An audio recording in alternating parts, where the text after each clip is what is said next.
Kan inni erga dhute yoo ta'e lakkoofseetti amma immoo chaanala isiirratti footoo haaraa gadhiisanii mucaa harmee ofii ulfeesse. Assalaamu alaikum warahmatullahi wabarakatuh. Shama argafuuni hordoftoota keenyaadha.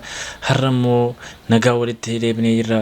Lafa nagaa oolaa bulaan isiniin jedha. Amma dhumaattiin waliin turaan isiniin jedha.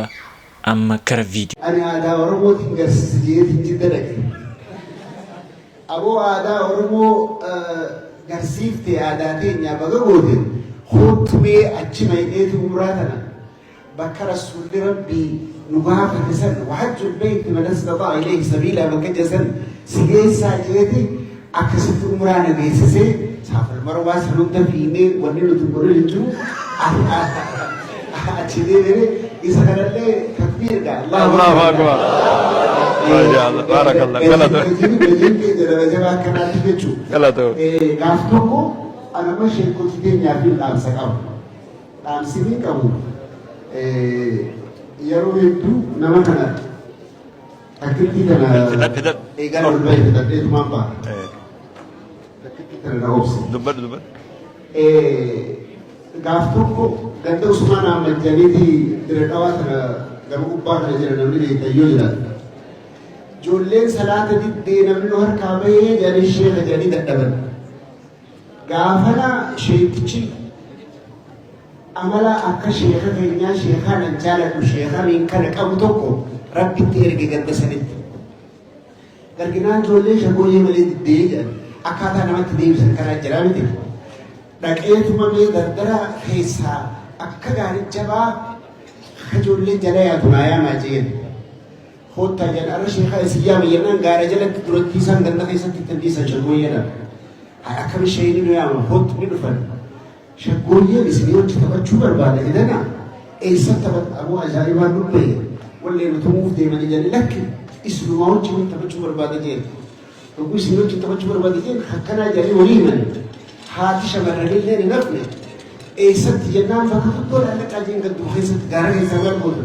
هذا انت جيتا غارك يسد الدين لكنك وقالك أن قلقلا هاي كانين اتبوس نالا جين بريت من نالا جين مقبل أبنا لك ولك وردا باجين إمامة الجموع سبحانه كباجين مال سرد كني يجيرس فرور سرو بيكن دوسمان أمتي كورو بخيتي ممر بخيبالة ينجن وانكاري جينتو اتكابا جيني إيجا تشتكابا هل كولك كانوا بشان تيري دبي شيخة قوافورة فرنا جتني اسمي جيمي هايا قطع أما قاقوا وركان شيخ أفرو فرني حاجنا واللي ترقمتي تيسمسني وجهي أما تيجينا وجهي umrii jala rabbaadhi dheeressu kaasaan jira namatti tola kara viidiyoo isattaanu nama harmee isa deessee ulfeessee dhufee wajjin haasa'eera harmee isa deessee isa qoricha kennee fi hadoochee buna keessa qoricha kaa'ee fi wallaalchisee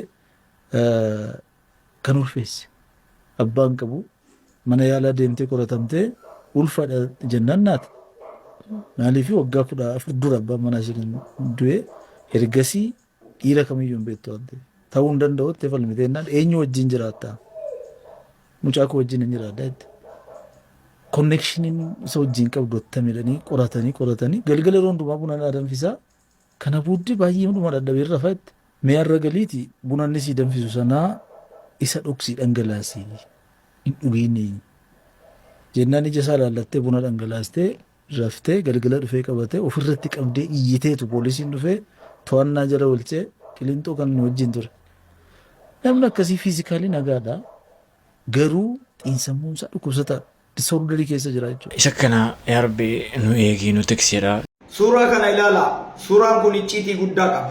Suuraan kun guyyaadhaa fuula tiktokii qananii addunyaa yookaan jaalallee artist Andu'aalam Gosaa tan ji'oota muraasa dura ajjeefamte fuula tiktokii irratti poosti ta'ee jechuudha suuraan kun. Suuraan kun ajjeefamuu isii wajjin waan icciitii qabu natti fakkaata. Suuraan kun guyyaa har'aa poosti ta'e.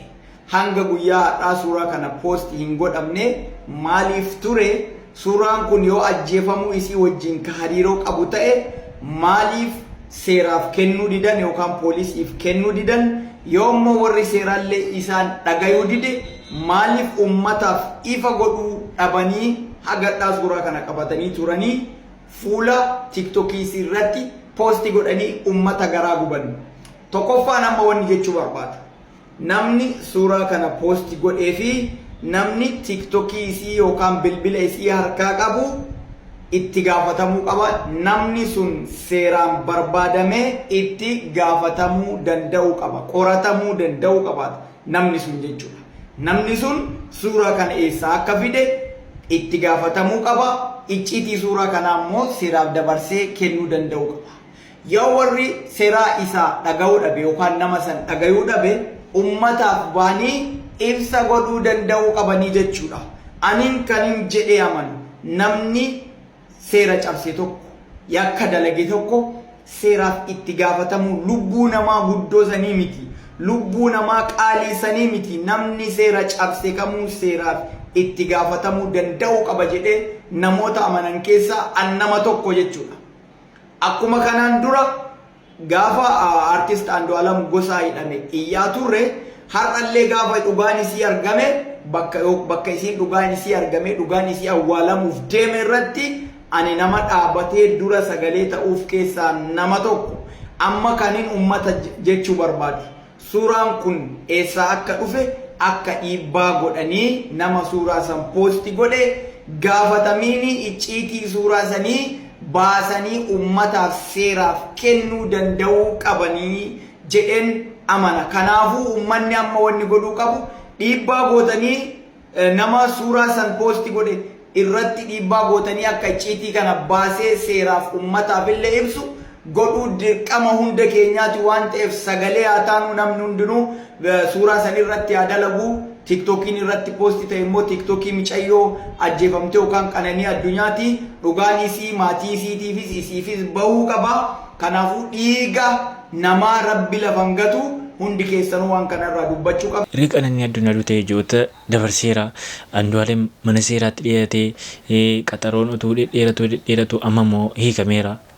Sanaa wal qabatee jiru kan Itoophiyaa tan harka qabee cuunfaa jiru ilma Oromooti. Kanarratti dha'ee jalaa shafati oggooti jettuun hin danda'amu jechuudha. Kanaafuu artistoonni jalaa dha'ee achiin kabalee achiin dhiitiin kun amma hin dalagu. Wanni dalagu tokkochi amma Oromoodhaaf araara qofa. Sababiin isaa nuti xilaanni biraa nu hinjifachuudhaaf qophaa'aa jira. Fakkeenyaaf hayyoonni Oromoo waan kaleessa ofii isaaniiti jedhan tokko har'a duuba deebanii dogoggora keessa jiran.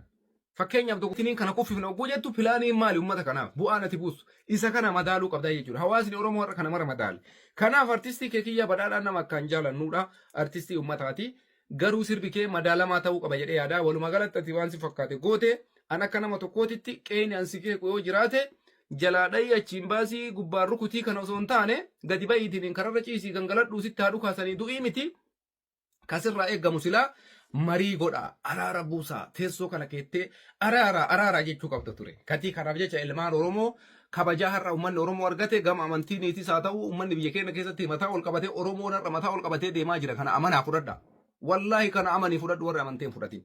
Oromoon har'a Itoophiyaa keessatti mataa ol qabatee deemaa jira. Sirbi har'a isin baaftan jalaan shafate achiin dha'i jalaa baasiin kuni hin dalagu. Sirbi sinirraa eenyu sirba araaraati. Araarri haa bu'u walitti koottaa waliin dubbadhaa sirba jedhu barbaannaa jechuudha. Kanaaf artistii kee Kiyyaa Badhaadhaa mirga keessi eeyina laakiin akka nama tokkootti sirbi ati baaste kuni sa'atii kanatti nuti Tigree faana dhaabbannee faannoo faana dhaabbannee mootummaa kanarra dhagaa darbachuun nurraan hawwatta'u. Sababiin isaa kamtu irra si hamaadha xilaanni keenya yoo si gaafatan ana biyyii filadhaa jechuudha. Kanaaf jecha faannoo dhuftee beeta mangistii Minilik seentee achiin irraa caffartu humnaan si albaasee si qaxaqqatee dhufee naan jettu. Egaa samoona sirbi tokko ba'ee jira biyya alaatii lakkifame natti fakkaata. Sirba kee Kiyyaa Badhaadhaati isarratti waa jechuun barbaade. Egaa kee Kiyyaan kanaan dura jaalatamaa tureeyyuu amma garuu balfa wayitirra akka dhaabbateen arganii balfa wayitirra dhaabbatteerta luka kee gadi jedhi ilaali. Luka jalaadhaa abbaa luka. Avita. Godolitti morma muran udaa mul'attu. Achi teecheti firfaarii gurracha, firfaarii faranjii gurracha. Ilma hiyyeechaa ibiddatti naquudha. Eegee waliin dhaamanta. Hin jiru kun akkana. Nuti jijjiirama kana. Jaarraa tokkoof walakkaatti dhamaanet asiin geenye. Marii fi mariidhaan malee humnaa wanni ta'u hin jiru. Ati sittanima individualiin nama takka luka jalaan dhoomtu nama takka luka jalaan rukuttu maadha ichitere kootu mee fundura dhaabbadhu tole si haa ta'u mee hin dandeechu garuu hin danda'amus garuu mee lukumti jalaa rukutamuu saniin booda maaltu uumama okay jecha tokko jira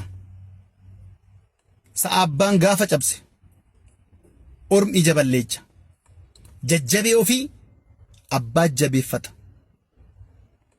jijjiirama kana akka taane akkatti dhamaane ta'u asin geenye nutu beeka ati biyya alaa jirte yeroo sanis kadhattitti